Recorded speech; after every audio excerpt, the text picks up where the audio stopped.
हाँ, तो last class में हमने देखा था विद्युत क्षेत्र की तीव्रता मात्रक देखे थे। और हमने देखा था, सबसे पहले देखा था परीक्षण आवेश। परीक्षण आवेश मतलब उसको हम क्या कर रहे हैं, परीक्षण के लिए काम में ले रहे हैं। परीक्षण मतलब उसकी जांच कर रहे हैं कहाँ पे विद्युत क्षेत्र है, किस दिशा में है। तो ये कल हमने देख लिया था। इसके बाद हमने देखा था विद्युत क्षेत्र। तो विद्युत क्षेत्र क्या था कि जहां पे हम परीक्षण आवेश को लेके आए, वो जिस दिशा में जिस बल अनुभव करेगा, वो जहां तक बल अनुभव करेगा वो उसका विद्युत क्षेत्र कहलाएगा। इसके बाद हमने उसकी तीव्रता का देखा था। तो तीव्रता कैसे देखा था, उस परीक्षण आवेश पर जितना भी कूलम्बियन बल लग रहा है और उसका परीक्षण आवेश का अनुपात, दोनों जो अनुपात मिलके आएगा उसको क्या कहेंगे, विद्युत क्षेत्र की तीव्रता। हमने ये देख लिया था। और एक यहाँ पे डायग्राम से भी बताया था कि इस तरीके से आर दिशा में जिधर बल लगता है, बल की दिशा होगी उधर ही उस दिशा में विद्युत क्षेत्र की तीव्रता होगी। तो यहाँ से हमने इसका तीव्रता का एक फॉर्मूला निकाला था, स्थिर बिंदुवत आवेश के कारण। तो इसके बाद हमने देखा था इसकी मात्रक और विभव। मात्रक हमने इसके दो निकाले थे, एक तो न्यूटन पर कूलम्ब और एक दूसरा निकाला था वोल्ट पर मीटर। तो ये दोनों मात्रक याद रखने और याद होने ही चाहिए, एग्जाम में काफी बार पूछे जा सकते हैं। और बीमा वगैरह याद रखने का जरूरत नहीं है, वो तो बाद में भी काम आ जाए, बाद में हम निकाल सकते हैं अगर हमारे पास मात्रक है तो आज हम क्या करेंगे, आज हम विद्युत क्षेत्र रेखाएं, कि विद्युत क्षेत्र किस दिशा से किधर आएगा, किस आवेश से किस आवेश की तरफ होगा, कैसे उसकी दिशा होगी, और कहते किसको है, इसको परिभाषित कैसे करेंगे। तो आज की हेडिंग डालिए विद्युत क्षेत्र रेखाएं। तो आज हेडिंग डालिए विद्युत क्षेत्र रेखाएं। विद्युत क्षेत्र रेखाएं। तो आज हम विद्युत क्षेत्र रेखाओं के बारे में देखेंगे।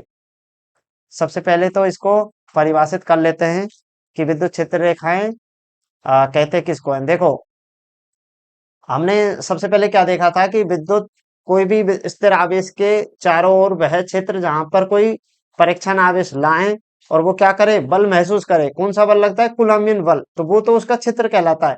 पर परीक्षण आवेश पर जो बल लगता है, वो जिस दिशा में वो परीक्षण आवेश स्वतंत्रता पूर्वक गति करके जाएगा, उस दिशा को बोलते हैं विद्युत क्षेत्र रेखाएं। तो देखो, मैं हल्का सा एक बार परिभाषा लिखा देता हूँ, फिर समझते हैं। तो इसमें लिखो, किसी स्थिर आवेश के विद्युत क्षेत्र में, किसी स्थिर आवेश के विद्युत क्षेत्र में स्वतंत्रता पूर्वक स्वतंत्रता स्वतंत्रता पूर्वक तंत्रता पूर्वक छोड़ा गया छोड़ा गया धन परीक्षण आवेश, धन परीक्षण आवेश, धन परीक्षण आवेश मतलब धनात्मक परीक्षण आवेश जिस मार्ग का अनुसरण करता है, मार्ग का अनुसरण करता है, जिस मार्ग का अनुसरण करता है, उसे उस क्षेत्र उसे उस क्षेत्र की विद्युत क्षेत्र रेखाएं उसे उस क्षेत्र की विद्युत क्षेत्र रेखाएं कहते हैं। विद्युत क्षेत्र रेखाएं कह दो या फिर विद्युत बल रेखाएं कह दो, बात एक ही है। तो अब देखो, हमने क्या लिखा है, स्थिर आवेश के विद्युत क्षेत्र में, किसमें, विद्युत क्षेत्र में हमारे पास कोई स्थिर आवेश है, मान लो कि प्लस क्यू आवेश है। तो इस आवेश में हमारे पास क्या होगा, ये इसका क्षेत्र होगा, ये क्षेत्र है, ये क्या है, इसका विद्युत क्षेत्र है। अभी हम सारे गुणधर्म लिखेंगे कि ऐसा ही क्यों लिखा है मैंने, तो ये आ जाएगा उसमें। तो ये इसका विद्युत क्षेत्र है। अब इसमें आगे है, देखना, स्वतंत्रता पूर्वक छोड़ा गया धन परीक्षण आवेश। धन परीक्षण आवेश मतलब यहाँ पे हमने कोई आवेश माना है Q, कौन, Q0 परीक्षण आवेश को लिया है। तो मैं यहाँ पे ले लेता हूँ एक Q0, एक आवेश ले लेता हूँ। ये क्या है, परीक्षण आवेश है। अब परीक्षण आवेश देखो, हमारे पास प्लस क्यू तो पहले से ही है, यहाँ पे है प्लस क्यू, और ये भी क्या है, एकांक धनावेश। तो ये दोनों आपस में कैसे होगा, इनके बीच में प्रतिकर्षण लगेगा। तो प्रतिकर्षण बल क्या करेगा, इस आवेश को किधर भेजेगा, बाहर की तरफ भेजेगा। तो इस आवेश को इधर भेजेगा। तो ये, अब देखो इसमें जिस मार्ग का अनुसरण करता है, तो ये परीक्षण आवेश जिस मार्ग की तरफ जाएगा ना, तो वो इसका क्या कहलाएगा, इस विद्युत क्षेत्र की क्या कहलाएंगे, वो क्षेत्र रेखाएं। तो किधर आएंगी, बाहर की तरफ। तो ये इसकी क्या हो जाएगी, विद्युत क्षेत्र रेखाएं हो जाएगी। अगर मैं मान के चलो कि मैं माइनस क्यू आवेश रखता, मैं रखता इसमें माइनस क्यू, मैंने माइनस क्यू रख दिया। अब यहाँ पे परीक्षण आवेश लेके आता, आप बोलते कि सर बताओ माइनस क्यू के केस में क्या होगा, तो जरूर बताएंगे। देखो न- आवेश कौन सा है, माइनस। तो इस आवेश को क्या करेगा, अपनी ओर खींचेगा। इस आवेश को क्या करेगा, अपनी ओर खींचेगा। तो इससे क्या हो जाएगा कि इसकी जो बल लगने की दिशा है वो इधर होगी, इधर गति करेगा। तो ये कौन से मार्ग का अनुसरण करेगा, ये करेगा नीचे की इधर दिशा में। तो इसका विद्युत क्षेत्र रेखाएं किस दिशा में जाएंगी, इस दिशा में। तो ऐसे ज्ञात किया जाता है। चित्र नहीं बनाना है, इसके सारे गुणधर्म हम लिखेंगे। तो अब इसमें लिखिए विद्युत बल रेखाओं के गुणधर्म। विद्युत बल रेखा बोल दे या विद्युत क्षेत्र रेखा बोल दे, बात एक ही है। तो इसमें इसमें लिखो अब अगला पॉइंट, विद्युत, वैद्युत, ऐसे लिख लो, वैद्युत क्षेत्र, ब्रैकेट में लिखना या सही है, ऐसे ही लिख लेते हैं, विद्युत क्षेत्र रेखाओं, क्षेत्र रेखाओं के गुणधर्म, विद्युत क्षेत्र रेखाओं के गुणधर्म। अब हम यहाँ पे एक एक पॉइंट लिखते जाएंगे कि ये विद्युत क्षेत्र रेखाएं किधर मूव करती हैं, किधर से किधर जाती हैं। तो देखो, सबसे पहली सबसे पहली लाइन, पहला पॉइंट लिखना है इसमें, किसी, पहले पॉइंट लिखते जाएंगे फिर उसके बारे में समझते जाएंगे। किसी, अभी क्या है, ये नए टॉपिक है तो आपको डायरेक्ट समझाने में थोड़ा दिक्कत आएगा, आप समझ नहीं पाएंगे। तो पहले लिख लो फिर समझते जाएंगे। किसी गोलीय बिंदुवत, किसी गोलीय बिंदुवत धनावेश, धनावेश से, धनावेश से, धनावेश से ये रेखाएं पृष्ठ के लंबवत, किसी गोलीय बिंदुवत धनावेश से ये रेखाएं पृष्ठ के लंबवत बाहर निकलकर, बाहर निकलकर अनंत की ओर अग्रसर होती हैं, बाहर निकलकर अनंत की ओर अग्रसर होती हैं। क्या होता है देखो, ये गोलीय, किसी गोलीय बिंदुवत धनावेश से, अब हम क्या करेंगे, हम यहाँ पे लेंगे, हमने ले लिया एक गोलीय बिंदुवत धनावेश प्लस क्यू, प्लस क्यू ले लिया।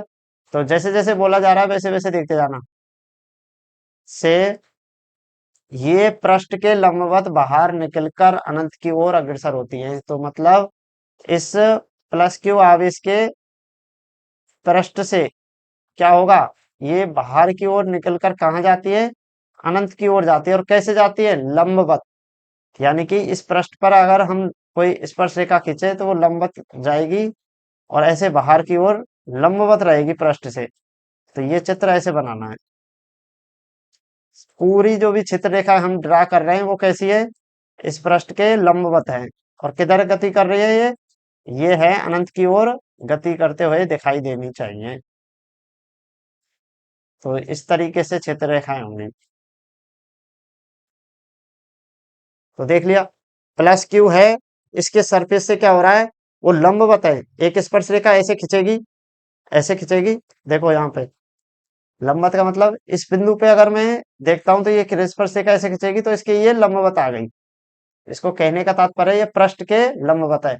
अगर मैं डायरेक्ट ऐसे पृष्ठ से खींचता तो क्या हो जाता, सीधा ही लंबवत हो जाता। तो ये गोलीय रूप में लिया है, तो कैसे हो जाएगा, इस तरीके से ये लंबवत क्षेत्र रेखाएं मिलेंगी। तो अब समझ में क्या आया? जब भी हमारे पास प्लस क्यू आवेश दिया जाएगा तो क्षेत्र रेखाएं अनंत की ओर बाहर, लंबवत बाहर की ओर निकलेंगी। कहाँ जाके मिलेंगी ये? अनंत मिलेंगी नहीं, अनंत पे जाएंगी। किस दिशा में जाएंगी? अनंत पे। तो अब आपने अब देख लिया कि प्लस क्यू के कारण तो ऐसे होता है। अब माइनस क्यू के कारण कैसे पता चलेगा? तो अब लिखते हैं माइनस क्यू के कारण। तो इसमें आप पॉइंट डालो दूसरा नंबर। और ये सारे विद्युत जो गुणधर्म लिखाए जा रहे हैं ये याद होने चाहिए। 2 नंबर के क्वेश्चन में पूछता है। तो इसमें लिखो अगला पॉइंट, किसी गोलीय बिंदु, किसी गोलीय बिंदु ऋणावेश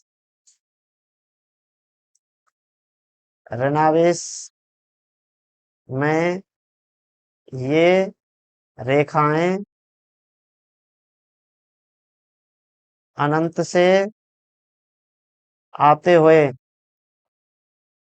अनंत से आते हुए लंबवत, लंबवत संग्रहित, संग्रहित होती हैं। तो देखो, अब तक हमने क्या देखा? प्लस क्यू के कारण देखा। तो प्लस क्यू के कारण क्या था कि ये क्षेत्र रेखाएं कैसे जा रही थी? लंबवत पृष्ठ के और अनंत की ओर बाहर की ओर जा रही थी। अब अपने पास दूसरा केस क्या है कि अपने पास है माइनस क्यू। यानी कि माइनस क्यू का तात्पर्य क्या है? ऋणात्मक आवेश है, बिंदुगत आवेश। तो इससे क्षेत्र रेखाएं क्या है? अब यहाँ पे हमने क्लियरली लिखा है कि ये गोलीय बिंदु ऋणावेश में ये रेखाएं अनंत से आते हुए और लंबवत संग्रहित होती हैं। तो कैसे होंगी? देखो, अनंत से आ रही हैं और ये क्षेत्र रेखाएं पृष्ठ पर क्या है? लंबवत इस पर आपतित हो रही हैं। संग्रहित मतलब आके इसी पृष्ठ में समाहित हो जा रही हैं। देखो, तो इस तरीके से ये क्षेत्र रेखाएं कहाँ से आएंगी? अनंत से। और कहाँ पे आके मिलेंगी? इसके पृष्ठ पर लंबवत आके मिलेंगी। तो इस प्रकार से हम क्षेत्र रेखाएं, प्लस क्यू के कारण क्या होता है? प्लस क्यू के कारण क्षेत्र रेखाएं पृष्ठ से बाहर की ओर अनंत की ओर जाती हैं। और माइनस क्यू के कारण ये क्षेत्र रेखाएं पृष्ठ पर आती हैं। और कहाँ से आती है? अनंत से आती हैं। तो अब हमने देख लिया कि एक आवेश या तो प्लस क्यू आवेश है या फिर माइनस क्यू आवेश है, तो उससे कैसे क्षेत्र रेखाएं निकलती हैं और उसमें क्षेत्र रेखाएं कैसे बनती हैं। अब हम देखेंगे कि अगर हमारे पास दो तरीके के आवेश आ जाएं, तो देखो यहाँ पे हमने देखा था ये प्लस से बाहर निकलती है और माइनस में क्या हो रही है? प्रवेश कर रही है। तो इसका एक तीसरा गुणधर्म बनता है, लिखिए थर्ड पॉइंट। इसमें लिखिए ये रेखाएं, ये रेखाएं धनावेश से, ये रेखाएं धनावेश से बाहर निकलकर, ये रेखाएं धनावेश से बाहर निकलकर ऋणावेश में प्रवेश करती हैं, ऋणावेश में प्रवेश करती हैं। अब यहाँ पे देखो क्या हो रहा है? धनावेश से बाहर निकलेंगी और ऋणावेश में प्रवेश करेंगी। तो देखो अपने पास दो आवेश ले लिए, प्लस क्यू है और एक माइनस क्यू। तो अब क्या होगा? देखो, अपने पास ये बिंदुवत आवेश थे तो मैंने इनको बिंदुवत मान लिया। अब देखो होता क्या है, ध्यान से देखना। दोनों दो आवेशों के बीच में हमने पहले भी पढ़ा है, जब दो आवेश आ जाएं तो कौन सा बल लगेगा? कूलम बल लगेगा। तो उसको भी ध्यान में रखना है।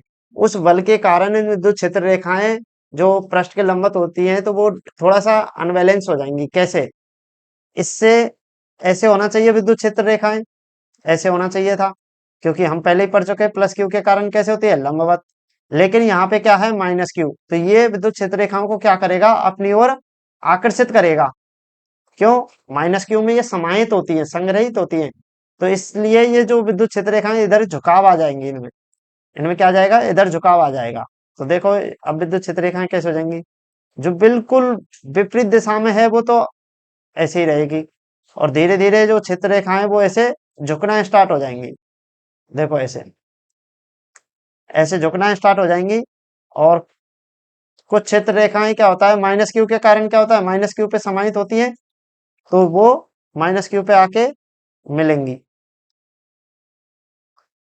ऐसे माइनस क्यू पे प्लस से निकलेंगी और किस पे जाएंगी, माइनस पे। तो इस तरीके से अपना विद्युत क्षेत्र रेखाएं बन जाएंगी। यहाँ पे ये बन गया, और नीचे, नीचे भी एक बार और बना देते हैं। तो इस तरीके से ये विद्युत क्षेत्र रेखाएं क्या हो रही हैं, माइनस क्यू से तो प्रवेश कर रही हैं, और प्लस क्यू से बाहर निकल रही हैं, और माइनस क्यू पे ये समाहित हो रही हैं। तो माइनस क्यू में ये समाहित हो जाएंगी, इस तरीके से हो जाएंगे। तो ये चित्र बना लो। यहाँ पे माइनस क्यू से ये वैसे भी आएंगी, तो ये इसमें दिशा का विशेष ध्यान रखना है। तो इसमें दिशा कैसे आएगी, प्लस क्यू से माइनस क्यू, ऐसे। अब कुछ कुछ याद आ रहा होगा, जैसे हमने चैप्टर चुंबक वाला पढ़ा होगा 10th क्लास में, तो उस हिसाब से ही जैसा आ रहा है, पर ये यहाँ पे किस क्षेत्र को व्यक्त कर रहे हैं, विद्युत क्षेत्र रेखाओं को व्यक्त कर रहे हैं ये। तो इस तरीके से अपने विद्युत क्षेत्र रेखाओं की ये दिशा बना दी हमने। इस चित्र को अच्छे से बनाना है, बिल्कुल अच्छे से बनाना है। तो यहाँ पे हमने क्या देखा है, देखो यहाँ पे देखा है ये क्षेत्र रेखाएं किधर जा रही हैं, प्लस से माइनस की तरफ ऐसे जा रही हैं। और दिशा देखना, ऊपर भी इधर ही दिशा में, नीचे भी इसी दिशा में है। इसका मतलब प्लस से जाके कहाँ पे जाके समाहित हो रही है, ऋणावेश की तरफ हो रही है। और ऋणावेश में देखो, इसको समझने का एक और तरीका मैं बता देता हूँ। अपने पास प्लस क्यू आवेश होता है तो पृष्ठ के लंबवत जाती है, लेकिन अपने पास यहाँ पे माइनस क्यू है, तो ये क्या करेगा, इनको आकर्षित करेगा। इसीलिए इनमें बेंडिंग आ जाती है, कर्व जैसा आ जाता है, सीधा स्ट्रेट लाइन नहीं रह पाती। तो हमने देख लिया ये क्षेत्र रेखाएं कहाँ से जाती हैं, धनावेश से बाहर निकलकर ऋणावेश में प्रवेश करती हैं। तो अगला पॉइंट लिखिए अब इसमें। अगला पॉइंट है इसमें पॉइंट नंबर 4। इन रेखाओं के इन रेखाओं के किसी बिंदु पर खींची गई स्पर्श रेखा स्पर्श रेखा उस बिंदु पर परिणामी विद्युत क्षेत्र की दिशा को प्रदर्शित करती है प्रदर्शित करती है। तो क्या होगा, उस बिंदु पर खींची गई, यदि हम इन रेखाओं के किसी बिंदु पे क्या कर रहे हैं, कोई स्पर्श रेखा खींच रहे हैं, तो उस बिंदु पर जो जहां पे खींची गई है उस बिंदु पर वो परिणामी विद्युत क्षेत्र की दिशा को प्रदर्शित करेगी। कैसे करेगी, देखो अपने पास यहाँ पे हमारे पास एक विद्युत क्षेत्र हमने खींचा हुआ है। मुझे इस बिंदु पर विद्युत क्षेत्र की दिशा चाहिए, तो मैं क्या करूंगा, इस पे स्पर्श रेखा खींचूंगा, तो मैं इस इधर दिशा में आया, तो ये क्या है, ये दिशा किसकी होगी, विद्युत क्षेत्र की दिशा होगी। तो इसको हम ई वेक्टर से व्यक्त कर देंगे। देखो मैं यहाँ पे केवल एक दो लाइन खींच के ही इसको व्यक्त कर देते हैं। अपने पास प्लस क्यू है, यहाँ पे माइनस क्यू है, और यहाँ पे ऐसे विद्युत क्षेत्र रेखा जा रही है, प्लस क्यू से माइनस क्यू। मुझे इस बिंदु पे चाहिए, तो मैं क्या करूंगा, इस पे विद्युत क्षेत्र के लिए स्पर्श रेखा खींचूंगा। क्या करूंगा, स्पर्श रेखा खींचूंगा। तो जो स्पर्श रेखा होगी वो किसको व्यक्त करेगी, विद्युत क्षेत्र के परिणामी विद्युत क्षेत्र की दिशा को व्यक्त करेगी। इस बिंदु पर इस दिशा में विद्युत क्षेत्र होगा। अब मैं पूछता हूँ इस बिंदु पे क्या होगा, इस बिंदु पे, तो इस बिंदु पे निकालना आसान है। कैसे, कि सर इसमें हम स्पर्श रेखा खींच देंगे, तो किधर आएगी, इधर आएगी। तो यहाँ पे विद्युत क्षेत्र रेखा इस दिशा में, फिर विद्युत क्षेत्र रेखा इस दिशा में, और लास्ट में आते आते माइनस क्यू के पृष्ठ के लंबवत हो जाएगी ऐसे। और यहाँ से भी लंबवत निकली थी, तो इसकी विद्युत क्षेत्र की दिशा ऐसे जाती जा रही है। तो यहाँ से समझ में आया। तो जब भी हमें किसी बिंदु पर विद्युत क्षेत्र की दिशा चाहिए, तो क्या करेंगे, उस बिंदु पे स्पर्श रेखा खींच देंगे। तो अब अगला पॉइंट डालो, पॉइंट नंबर 5। थोड़ा सा क्या है कि अभी लिखने का काम रह गया है, डेरिवेशन स्टार्ट होंगे तो फिर आराम से समझ जाएंगे। अब बिना लिखाए फिर समझ में नहीं आएगा। लिखो, दो समान प्रकृति के, दो समान प्रकृति के आवेशों को मिलाने वाली रेखा, वाली रेखा के मध्य, दो समान प्रकृति के आवेशों को मिलाने वाली रेखा के मध्य, एक मध्य में एक ऐसा, मध्य में, मध्य में एक ऐसा बिंदु होगा, एक ऐसा बिंदु होगा जहां कोई विद्युत क्षेत्र प्राप्त नहीं होगा। विद्युत क्षेत्र रेखा, विद्युत क्षेत्र, इसमें लिख लेना विद्युत क्षेत्र रेखा प्राप्त नहीं होगी, प्राप्त नहीं होगी, अर्थात, अर्थात इसका तात्पर्य यह है कि, अब देखो कोई विद्युत क्षेत्र नहीं है तो यह है कि उस बिंदु पर लगने वाला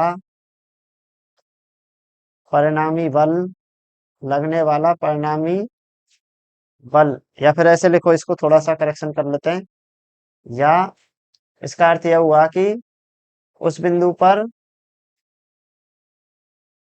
यदि परीक्षण आवेश रखें तो, परीक्षण आवेश रखें तो उस पर लगने वाला, लगने वाला परिणामी बल, लगने वाला परिणामी बल शून्य होगा। देखो यहां से एक डेरिवेशन अच्छे से होगा, इससे इसका एक डेरिवेशन आता है न्यूमेरिकल टाइप से, तो वो इसी को समझ के ही होगा, शून्य होगा। इस प्रकार, इस प्रकार के बिंदु को, इस प्रकार के बिंदु को उदासीन, बिंदु को उदासीन बिंदु कहा जाता है, बिंदु कहा जाता है। अब देखो, अब ये मैंने लिखाया है, अभी तक समझ नहीं आया होगा क्योंकि लेंदी परिभाषा हो गई, थोड़ी सी बड़ी हो गई है। देखो, दो समान प्रकृति के आवेशों को मिलाने वाली रेखा, तो मैं क्या करूंगा, दो आवेश ले लेता हूं, अब समझ में आ जाएगा। देखें, मैंने क्या किया, दो आवेश ले लिए, प्लस क्यू, एक ये ले लिया और एक प्लस क्यू और ले लिया, तो दो आवेश ले लिए समान प्रकृति के, जैसे जैसे बोला जा रहा है वैसे कर रहे हैं। मिलाने वाली रेखा के मध्य एक बिंदु ऐसा होगा, इन दोनों के मध्य में कोई एक बिंदु ऐसा होगा, तो वो बिंदु मैं ये मान लेता हूँ, जहां पे क्या है, जहां पे कोई विद्युत क्षेत्र रेखा प्राप्त नहीं होगी। ध्यान रखना, जब भी जो समान आवेश होते हैं ना समान प्रकृति के, तो वो क्षेत्र रेखाओं को बहुत दूर दूर प्रतिकर्षित करते हैं। तो यहाँ पे क्या है, यहाँ पे प्रतिकर्षण इस तरीके से हो जाएगा, ऐसे प्रतिकर्षण होता जाएगा, देखो ऐसे, ये जो क्षेत्र रेखा है ये आपस में इस तरीके से जाएंगी, इस तरीके से। तो एक बिंदु ऐसा मिलेगा उदासीन जहां पे कोई क्षेत्र रेखा नहीं होगी, देखो।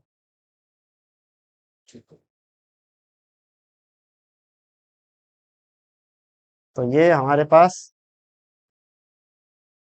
अब कोई अगर पूछे तो ये ऐसे क्यों हुआ, क्योंकि दूसरे आवेश के कारण विद्युत क्षेत्र रेखाएं लंबवत ना होकर थोड़ा सा वक्रीय हुई है, पर पृष्ठ के तो अभी भी लंबवत है, तो यहाँ पे ये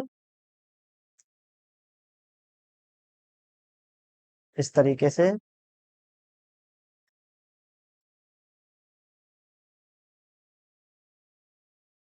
ये क्षेत्र रेखाएं प्राप्त हो जाएंगी।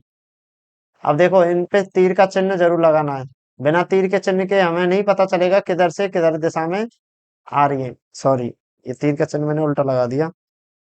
इसमें किधर आएगा, बाहर की तरफ आएंगे, क्योंकि आवेश कैसा है हमारे पास आवेश है धनात्मक। तो देखो ये अपने पास ऐसे मिल गया। दो समान विद्युत अगर क्वेश्चन आता है दो समान आवेशों के कारण विद्युत क्षेत्र रेखाओं को प्रदर्शित कीजिए, तो कैसे करेंगे, जैसे मैंने किया है इस तरीके से। अब देखो यहाँ पे क्या है, प्रतिकर्षण के कारण ये क्षेत्र रेखाएं क्या हो रही हैं, ऐसे जा रही हैं। देखो होना कैसे चाहिए था, ये विद्युत क्षेत्र रेखाएं ऐसे पृष्ठ के लंबवत आनी चाहिए थी, लेकिन क्या होगा, इस आवेश की वजह से प्रतिकर्षण होगा, तो ये इसको ऐसे टिल्ड कर देगा, ऐसे मोड़ देगा, ऐसे इसको मोड़ देगा, ऐसे मुड़ जाएंगे ये। और सेम इसी तरीके से दूसरे आवेश पे भी ऐसे ही होगा। तो ये क्षेत्र रेखाएं क्या होंगी, आपस में थोड़ा सा मुड़ जाएंगे, तो ऐसे वक्रीय रूप में आ जाएगा। अब यहाँ इनके बीच में कोई क्षेत्र रेखा होगी क्या, नहीं। ये एक बिंदु ऐसा होगा जिसपे क्या होगा, विद्युत क्षेत्र रेखाएं होंगी नहीं, अर्थात इस पे कोई परीक्षण आवेश लाएं तो उस पे बल लगेगा ही नहीं, क्षेत्र रेखा ही नहीं है तो बल नहीं लगेगा। तो इस बिंदु को क्या बोलेंगे, न्यूट्रल पॉइंट, उदासीन बिंदु। तो इसको उदासीन बिंदु,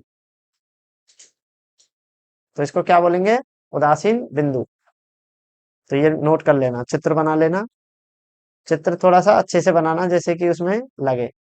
और बुक में देखते रहना, बुक में देख लेना पूरा डिटो अच्छे से ऐसे ही बना हुआ है। तो अब ये तो हमने प्लस के कारण बना दिया, अब माइनस के कारण भी बना देते हैं। देखो माइनस क्यू अपने पास ये है, एक माइनस क्यू है, ये हो गया।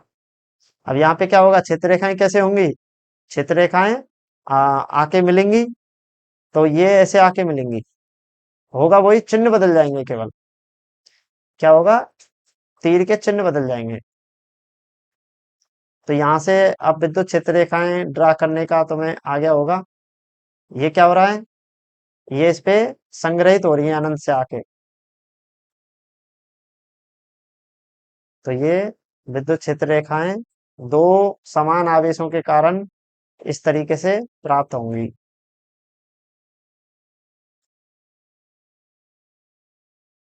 तो ये कहाँ पे जा रही है, माइनस क्यू में समाहित हो रही है, समाहित संग्रहित कैसे भी बोल सकते हो।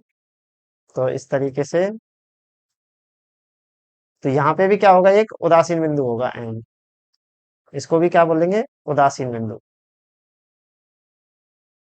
उदासीन का मतलब उस पे कोई बल नहीं लगेगा, वो स्वतंत्र अवस्था में जैसा है वैसा ही रहेगा। तो हमने क्या देख लिया, दो प्लस के कारण समान आवेशों की विद्युत क्षेत्र रेखाएं हमने यहाँ पे देख ली।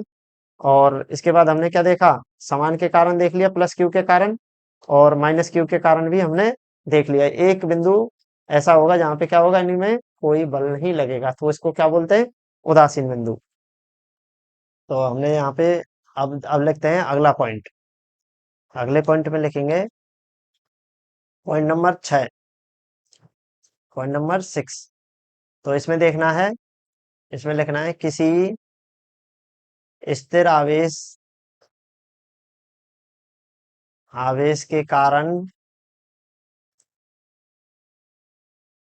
प्राप्त होने वाली प्राप्त होने वाली विद्युत क्षेत्र रेखाएं विद्युत क्षेत्र रेखाएं एक दूसरे के विद्युत क्षेत्र रेखाएं एक दूसरे को परस्पर कभी परस्पर कभी नहीं काटती हैं, कभी नहीं काटती हैं। क्योंकि, एक बार लिख लेना फिर बाद में इसको समझा दें, क्योंकि यदि ऐसा होता है तो कटान बिंदु पर बिंदु पर दो विद्युत क्षेत्र प्राप्त होंगे, जो संभव नहीं है संभव नहीं है। देखो क्या है, यहाँ पे मैंने क्या लिखा है कि किसी स्थिर आवेश के कारण प्राप्त होने वाली विद्युत क्षेत्र रेखाएं, विद्युत क्षेत्र रेखाएं परस्पर एक दूसरे को परस्पर कभी नहीं काटती हैं।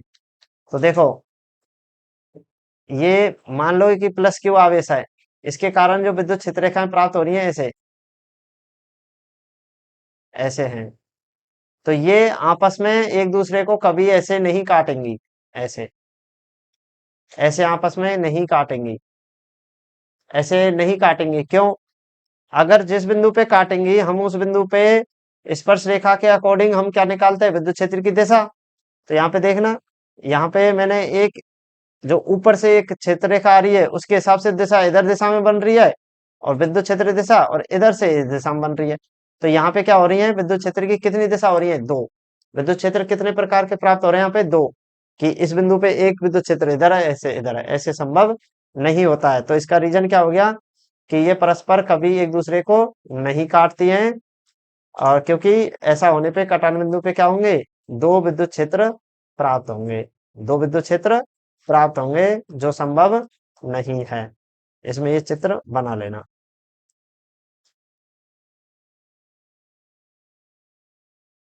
एक मैंने प्लस क्यू के क्षेत्र बता दिया है, इसमें लिखना, यहाँ कटान बिंदु पर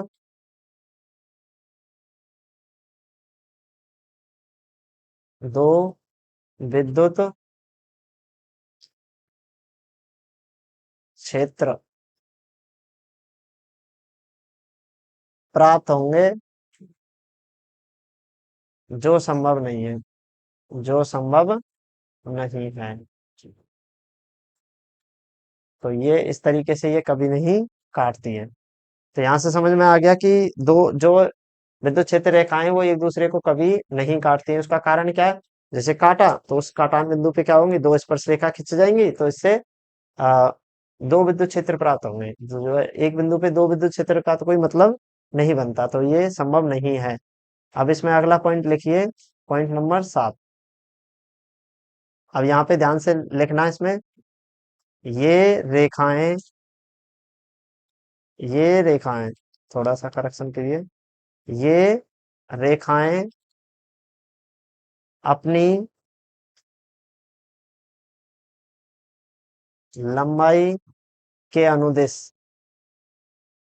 अपनी लंबाई के अनुदिश सिकुड़ने, सिकुड़ने की प्रवृत्ति, सिकुड़ने का, सिकुड़ने की प्रवृत्ति, ऐसे लिखो, सिकुड़ने की प्रवृत्ति रखती हैं, प्रवृत्ति करती हैं, रखती हैं, ऐसे लिख लो, प्रवृत्ति रखती हैं। इसी कारण, पहले लिख लेना, इसी कारण विपरीत आवेशों में आकर्षण होता है, इसी कारण विपरीत आवेशों में आकर्षण होता है, आकर्षण होता है, आकर्षण होता है। देखो, ये रेखाएं अपनी लंबाई के अनुदिश सिकुड़ने की प्रवृत्ति रखती हैं, सिकुड़ना मतलब पास पास आने की प्रवृत्ति रखती हैं।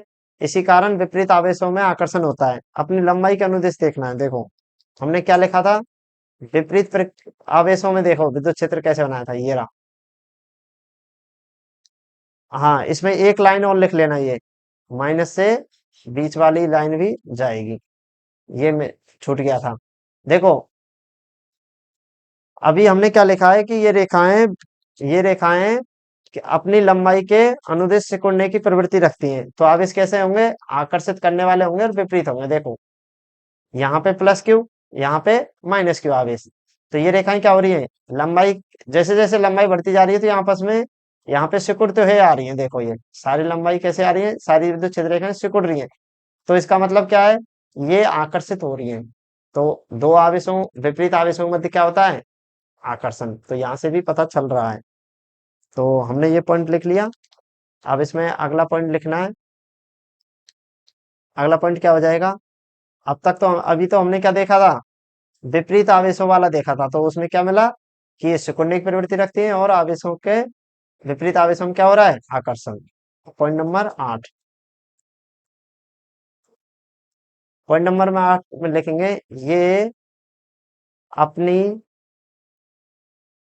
लंबाई के लंबवत लंबवत दिशा में लंबवत दिशा में एक दूसरे से एक दूसरे से दूर हटने दूर हटने का प्रयास करती हैं। पहले लिख लो, करती हैं, इसलिए समान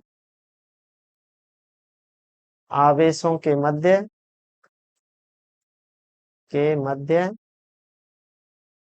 प्रतिकर्षण होता है।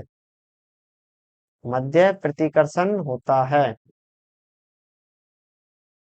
देखो, तो क्या होगा, समान आवेशों के मध्य क्या हो रहा है, समान आवेशों के मध्य प्रतिकर्षण हो रहा है, तो कैसे, ये लंबाई के लंबवत क्या होंगी, दूर हटेंगी। देखो कैसे हमने लिखा भी है, हमने दो समान आवेश, देखो ये रहा हमारे पास, ये दो समान आवेश हैं, तो ये लंबाई के अनुदिश तो ये हो गया, इसके लंबवत क्या हो रहे हैं, ये दूर हटने का प्रयास कर रही हैं, यहाँ से ये दूर होते जा रही हैं।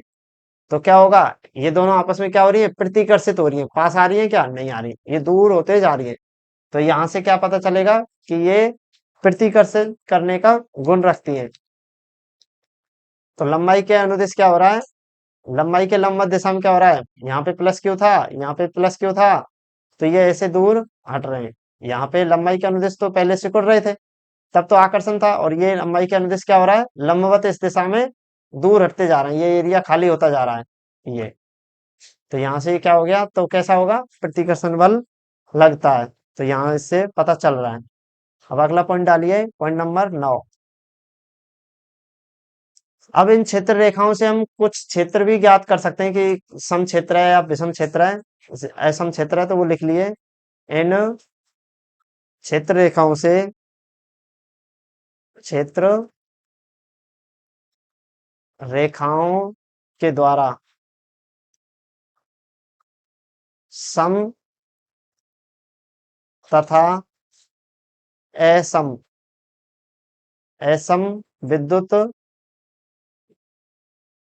असम विद्युत क्षेत्र को भी दर्शाया जा सकता है, क्षेत्र को दर्शाया जा सकता है, जा सकता है। देखो कैसे, इन क्षेत्र रेखाओं से क्या कर सकते हैं, हम सम और असम विद्युत क्षेत्र रेखाओं को, विद्युत क्षेत्र को दर्शा सकते हैं। पहले हम देखते थे सम विद्युत क्षेत्र, सम विद्युत क्षेत्र,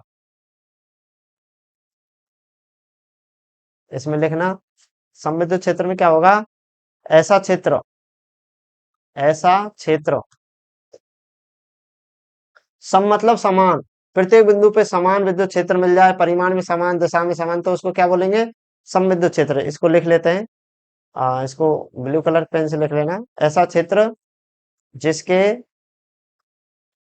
प्रत्येक बिंदु पर, प्रत्येक बिंदु पर विद्युत क्षेत्र, विद्युत क्षेत्र का परिमाण तथा दिशा, दिशा समान हो,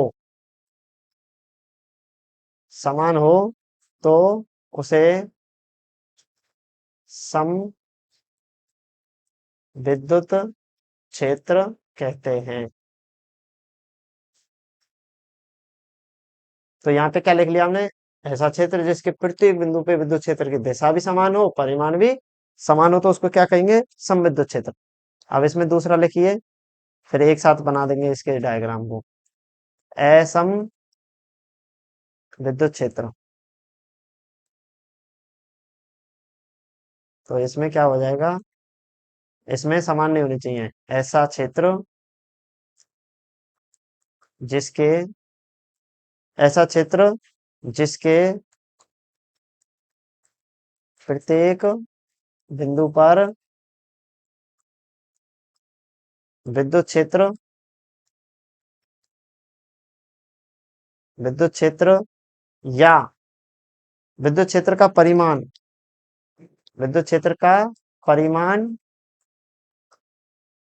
या दिशा, या तो परिमाण हो, अलग हो, या दिशा हो, या फिर क्या है, दोनों ही अलग हो, या दोनों अलग अलग हो, अलग अलग हो, उसे असम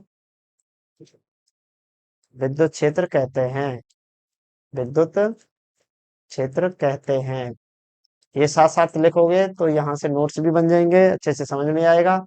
अब देखो हम इसको कैसे परिभाषित कर रहे हैं, चित्र बना लेते हैं सम विद्युत क्षेत्र और असम के। अब तक हमने देख लिया, परिभाषित तो कर लिया। देखो पहले हम सम का ले लेते हैं इधर, सम विद्युत क्षेत्र, और इधर ले लेते हैं, बीच में गैप दे देते हैं, असम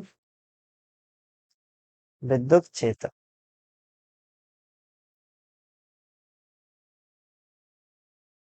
देखो कैसे, हमने पहले क्या लिखा था, ऐसा क्षेत्र जिसके प्रत्येक बिंदु पे दिशा और परिमाण समान है तो वो कैसा होगा, वो कैसा होगा, समविद्युत क्षेत्र। देखो सभी बिंदु पे दिशा इधर है क्या नहीं है, ये हो गया, और परिमाण भी, जितनी भी लाइन खींची है वो सभी समान लंबाई की है, ध्यान रखना समान लंबाई की ही खींचना है। तो ये कैसा क्षेत्र बन गया, यहाँ पे क्या है, परिमाण भी समान है, परिमाण तथा दिशा समान है प्रत्येक बिंदु पे। अब हम दूसरी तरफ एग्जांपल ले लेते हैं। देखो हमने क्या लिखा था, सबसे पहले लिखा था हमने कि ऐसा क्षेत्र जिसके प्रत्येक बिंदु पे क्या है, या तो परिमाण अलग हो, या दिशा, या फिर दोनों ही क्या हो, अलग अलग हो। तो सबसे पहले हम कर देते हैं, परिमाण को अलग कर देते हैं। देखो यहाँ पे दो लाइन तो ऊपर है और तीन लाइन नीचे है, तो क्या हो गया, इस क्षेत्र में कोई भी परिमाण नहीं है, तो इसका मतलब परिमाण प्रत्येक बिंदु पे समान नहीं है। तो यहाँ पे क्या क्या कंडीशन हो गई, परिमाण क्या है, परिमाण असमान है। अब दिशा क्या है, दिशा तो समान है, दिशा तो समान है। देखो यहाँ पे इस क्षेत्र में तो दो लाइन थी, इसमें कितनी लाइन है, तीन लाइन है, तो मतलब उनकी दिशा किधर है, एक ही तरफ है। पर परिमाण देखो, इनका क्वांटिटी जो है, इनकी तीव्रता है, वो अलग अलग है, क्षेत्र रेखाओं की संख्या क्या है, अलग अलग है। इस क्षेत्र में, इतने क्षेत्र में तो इतना है, दो रेखा, और इसमें तीन रेखा, तो परिमाण क्या हो गया, अलग अलग। अब इसमें एक एग्जांपल है कि इसमें दिशा अलग कर देते हैं, इसको इधर कर देते हैं।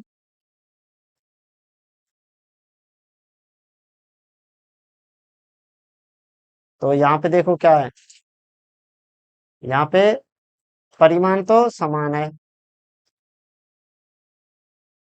लेकिन दिशा क्या है, असमान। किसी विद्युत क्षेत्र की दिशा इधर दिशा में और दूसरे की इधर दिशा में, तो कैसा क्षेत्र बनेंगे, ये सारे क्षेत्र कैसे हैं, असम विद्युत क्षेत्र, और वो सम विद्युत क्षेत्र। तो तीसरा क्या है, तीसरे प्रकार का, दोनों ही अलग अलग है, दिशा भी अलग है, परिमाण भी अलग है। तो ये कैसा बन जाएगा, ये विद्युत क्षेत्र परिमाण तथा दिशा, दिशा दोनों, परिमाण तथा दिशा दोनों असमान है, प्रत्येक बिंदु पे ऐसा समान नहीं है। तो हमने क्या देख लिया, हम इसके द्वारा ये बता सकते हैं कि विद्युत क्षेत्र सम है या असम है। कैसे बताएंगे, विद्युत क्षेत्र रेखाओं से बता देंगे। अगर सभी विद्युत क्षेत्र रेखाएं एक ही दिशा में और उनके परिमाण क्या है, सबके समान है, कोई एकांक क्षेत्रफल में सभी के परिमाण क्षेत्र रेखाएं समान है, तो वो कैसा है, समविद्युत क्षेत्र। अब यहाँ देखो, यहाँ पे इस क्षेत्र में दो हैं और इतने क्षेत्र में जाके तीन है, यहाँ पे तो गैप आ गया, इसमें तो दो ही रेखाएं हैं और इसमें तीन है। तो यहाँ पे परिमाण तो समान है, लेकिन उसकी दिशा क्या है, विपरीत है। और यहाँ पे दिशा भी अलग है और परिमाण भी अलग है। तो ये कैसे हो गए? विद्युत असम विद्युत क्षेत्र, और इधर वाला सम विद्युत क्षेत्र। तो हमने क्या क्या देख लिया? हमने देखा आज विद्युत क्षेत्र रेखाओं की गुणधर्म देखे। सबसे पहला गुणधर्म देखा था विद्युत क्षेत्र रेखा, तो किसको कहते हैं? कोई परीक्षण आवेश को स्वतंत्रता पूर्वक विद्युत क्षेत्र में छोड़ दें, वो जिस दिशा का अनुसरण करता है वो क्या कहलाता है? विद्युत क्षेत्र रेखा कहलाती है। इसके बाद हमने देखा विद्युत क्षेत्र रेखाओं का गुणधर्म। हमने देखा ये धनावेश से क्या हो रही है? लंबवत अनंत की ओर निकल रही है, ठीक है। ऋणावेश में क्या हो रहा है? अनंत से ये इसके पृष्ठ पर लंबवत संग्रहित हो रही है, ये भी सीख लिया। दो धनावेश है, एक धनावेश है और ऋणावेश है, तो ये धनावेश से निकलती है और किस पे जाती है? ऋणावेश की तरफ जाती है।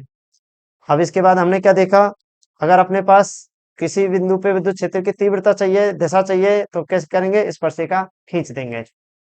अब हमारे पास दो समान आवेश आ जाएं तो बीच में एक ऐसा बिंदु होगा जहां पे कोई विद्युत क्षेत्र रेखा प्राप्त नहीं होगी, तो उसको क्या कहेंगे?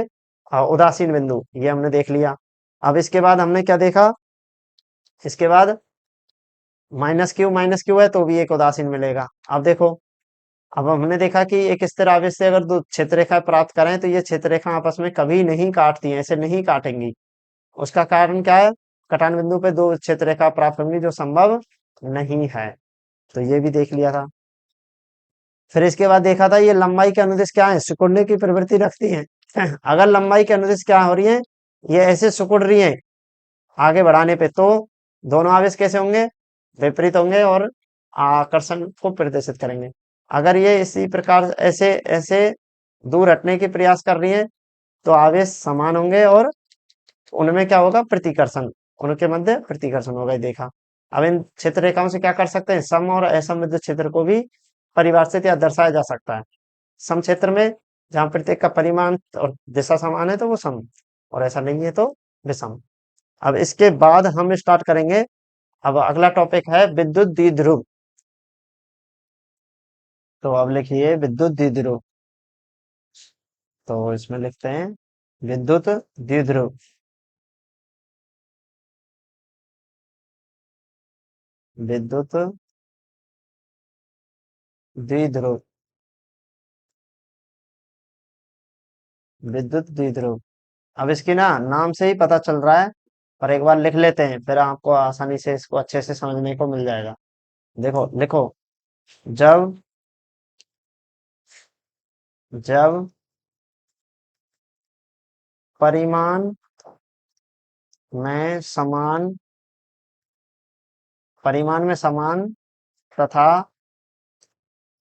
प्रकृति में विपरीत प्रकृति में विपरीत, दो स्थिर आवेश दो स्थिर आवेश स्थिर आवेश कैसे हैं? बिंदुवत, ये और लिख लेना है इसमें। बिंदुवत आवेश दो स्थिर बिंदुवत आवेश स्थिर बिंदुवत आवेश बिंदुवत आवेश एक दूसरे से एक दूसरे से अत्यल्प अत्यल्प दूरी पर स्थित हो तो इस प्रकार के हो तो आवेशों के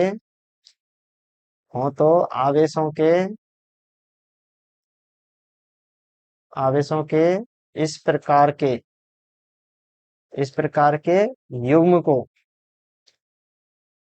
आवेशों के इस प्रकार के युग्म को विद्युत द्विध्रुव कहते हैं। विद्युत द्विध्रुव कहते हैं। क्या कहेंगे? विद्युत द्विध्रुव कहेंगे। क्या? देखो, जब परिमाण में कैसे होनी चाहिए? समान। प्रकृति में विपरीत का मतलब एक प्लस चिन्ह का एक माइनस आवेश है, एक ऋणात्मक है दूसरा धनात्मक है, मतलब दोनों विपरीत आवेश होने चाहिए। स्थिर कहाँ पे स्थित हो? एक दूसरे से कितनी दूरी पे? अत्यल्प दूरी पे। तो इसको देखो, हमारे पास एक माइनस क्यू आवेश है और एक प्लस क्यू आवेश है। दोनों क्या है? अत्यल्प दूरी पर स्थित है। ये दो आवेश हैं, एक प्लस क्यू और एक माइनस क्यू। इन दोनों के बीच की दूरी क्या है? डी है। और वो कैसी है? अत्यल्प है। तो ये विद्युत दो आवेशों का ये युग्म क्या कहलाएगा? वैद्युत द्विध्रुव। द्विध्रुव मतलब इसमें दो ध्रुव बन रहे हैं, एक तो ऋणावेश वाला ध्रुव और एक धनावेश। अब इस विद्युत द्विध्रुव को हम एक विद्युत द्विध्रुव आघूर्ण करके भी इसका एक महत्वपूर्ण गुणधर्म बनता है, उसको भी लिख लेते हैं। वैसे विद्युत द्विध्रुव किसको कहेंगे? दो आवेश जो परिमाण में समान क्यों है? दोनों पे क्या है? माइनस क्यू आवेश है। लेकिन विपरीत क्या है? उनकी प्रकृति विपरीत है, एक ऋणात्मक है और एक दूसरा धनात्मक है। एक माइनस क्यू का, एक प्लस क्यू का आवेश है। तो इसमें अगली हेडिंग डालो, वैद्युत द्विध्रुव आघूर्ण। वैद्युत द्विध्रुव आघूर्ण, ये बहुत अच्छा पॉइंट है। और इसी के ऊपर अगला डेरिवेशन है, कल से डेरिवेशन स्टार्ट हो जाएंगे और बिल्कुल अच्छे से पढ़ना है। इसमें लिखो, विद्युत द्विध्रुव में आवेश के परिमाण तथा दोनों दोनों आवेशों के बीच की दूरी, बीच की या मध्य की, दोनों आवेशों के मध्य की, ऐसे लिखो। थोड़ा सा करेक्शन कर लो। दोनों आवेशों के मध्य की दूरी का गुणनफल, एक तो आवेश और उनके बीच की दूरी का गुणनफल, गुणनफल क्या कहलाता है? वैद्युत द्विध्रुव आघूर्ण कहलाता है। आघूर्ण कहलाता है। इसे स्मॉल पी, पी वेक्टर से व्यक्त करते हैं। अब ये क्या है? एक सदिश राशि है, इसको भी लिख लेते हैं। यह एक सदिश राशि है, सदिश राशि है। अब सदिश राशि है तो हमें हमारे पास क्या होंगे? परिमाण और दिशा। परिमाण तो हमने देख लिया, परिमाण कैसे मिल जाएगा? विद्युत द्विध्रुव आघूर्ण का परिमाण कैसे मिलेगा? आवेश के परिमाण और दोनों आवेश के बीच की दूरी का क्या करना है? गुणनफल। तो हमें क्या मिल जाएगा? विद्युत द्विध्रुव आघूर्ण मिल जाएगा। अब दिशा क्या होती है? सदिश राशि है, इसकी दिशा माइनस क्यू से प्लस क्यू, इसकी दिशा किधर होगी? माइनस क्यू से प्लस क्यू आवेश की ओर होती है, प्लस क्यू आवेश की ओर होती है। इसका मतलब क्या हुआ कि अपने पास दो आवेश थे, एक माइनस क्यू था और एक दूसरा प्लस क्यू। इन दोनों आवेशों के बीच की दूरी क्या है? डी। बीच की दूरी क्या है? डी। तो अब यहाँ पे परिणाम क्या मिलेगा? द्विध्रुव आघूर्ण, द्विध्रुव आघूर्ण तो क्या मिल जाएगा? द्विध्रुव आघूर्ण स्मॉल पी वेक्टर कैसे निकालेंगे? सबसे पहले क्या चाहिए? आवेश का परिमाण। तो आवेश का परिमाण क्या है? क्यू। और फिर इसके बाद क्या चाहिए? दोनों आवेशों के बीच की मध्य की दूरी का गुणनफल करना है। तो हमारे पास दूरी आ गई डी। दोनों के बीच की दूरी क्या है? डी है। बीच की दूरी कितनी मानी है? डी। तो यहां से आ जाएगा क्यू डी। तो ये क्या बन जाएगा हमारे पास? वैद्युत द्विध्रुव आघूर्ण। तो इसको क्या लिख लेंगे? वैद्युत द्विध्रुव आघूर्ण। अब बुक में क्या होता है कि इसकी बीच की दूरी को 2L मान लेते हैं। क्या मान लेते हैं? 2L। तो वो भी कोई दिक्कत नहीं है, इसको 2L मानोगे तो P क्या आ जाएगा? P आ जाएगा Q और इनके बीच की दूरी क्या है? 2L। तो ऐसे कर सकते हैं, ये भी सही है, ये भी सही है, पर यह आसान रहता है क्योंकि क्यू डी सीधा याद रखने के हिसाब से आसान है। अब दिशा किधर होगी? माइनस क्यू से प्लस क्यू की तरफ। माइनस क्यू से किधर की साइड? प्लस क्यू की तरफ। तो अब हम इसमें पी वेक्टर किधर आएगा? पी वेक्टर आ जाएगा इस दिशा में। तो ये दिशा क्या आ जाएगी? पी वेक्टर की आ जाएगी। तो हम यहाँ से क्या सीख गए? विद्युत द्विध्रुव देख लिया, उसमें क्या देखा? विद्युत द्विध्रुव किसको बोलते हैं? परिमाण में समान, प्रकृति में विपरीत आवेशों का ऐसा युग्म जो अत्यल्प दूरी पर स्थित हो, तो क्या कहलाएंगे? विद्युत द्विध्रुव कहते हैं। अब द्विध्रुव आघूर्ण निकालना है, तो कैसे निकालेंगे? इन दोनों आवेश, परिमाण और उनके बीच की दूरी का क्या कर देंगे? गुना। ये कैसी राशि है? सदिश। इसकी दिशा किधर होगी? इसकी दिशा किधर होगी? दिशा लिख देते हैं। दिशा होगी माइनस क्यू से प्लस क्यू की ओर, क्यू की ओर। और परिमाण कहाँ से निकाल लेंगे? डायरेक्ट P बराबर क्यू डी कर दो, हो जाएगा। अब हम इसकी मात्रक और विमाएं निकाल लेते हैं। इसका क्या निकाल लेते हैं? मात्रक और विमाएं। वैद्युत द्विध्रुव आघूर्ण का मात्रक। मात्रक देखो, मात्रक के लिए हमें क्या चाहिए? मात्रक के बारे में मैंने पहले ही बता दिया है कि हमें कोई एक फॉर्मूला चाहिए। क्या चाहिए? कोई एक फॉर्मूला चाहिए। तो हम लिख देंगे P बराबर क्या होता है? हम जानते हैं P बराबर क्यू डी। हमने ये लिख दिया। अब मात्रक में क्या देखो? P बराबर क्यू डी। क्यू क्या है? कूलम। और डी क्या है? दूरी। दूरी का मात्रक मीटर। और क्यू क्या है? आवेश। आवेश का मात्रक कूलम। तो अपने पास क्या आ गया? Coulomb into metre. तो यहां से P आ गया कूलम इंटू मीटर। कैसे आया ये? देखो P का तो हमने ले लिया। P क्या है? आवेश। आवेश का मात्रक कूलम, ये लिख दिया। और डी क्या है? इनके बीच की दूरी, तो दूरी को किस में? मीटर में। तो अपने पास ये इसका क्या आ गया? मात्रक। ये मात्रक आ गया। अब इसको डायरेक्ट वैसे भी लिख सकते हैं कि कूलम इंटू मीटर, ऐसे भी लिख सकते हैं। इंग्लिश में लिखना चाहो तो P का मात्रक क्या हो जाएगा? कूलम इंटू मीटर, ऐसे भी लिख सकते हैं। ठीक है। अब इसके बाद हमें चाहिए कि बीमाएं। क्या चाहिए? बीमाएं। एमएलटी की फॉर्म में। तो बीमाओं के लिए भी क्या चाहिए? एक फॉर्मूला। और उस फॉर्मूले में क्या रख दें? उसकी बीमाएं रखते जाएंगे और निकाल देंगे। तो चूंकि हमें पता है क्या P बराबर क्या होता है? Q D. अब डी की बीमा तो लंबाई वाली है, L1 हो जाएगी। पर क्यू क्यू कैसे आएगा? क्योंकि हम क्या जानते हैं?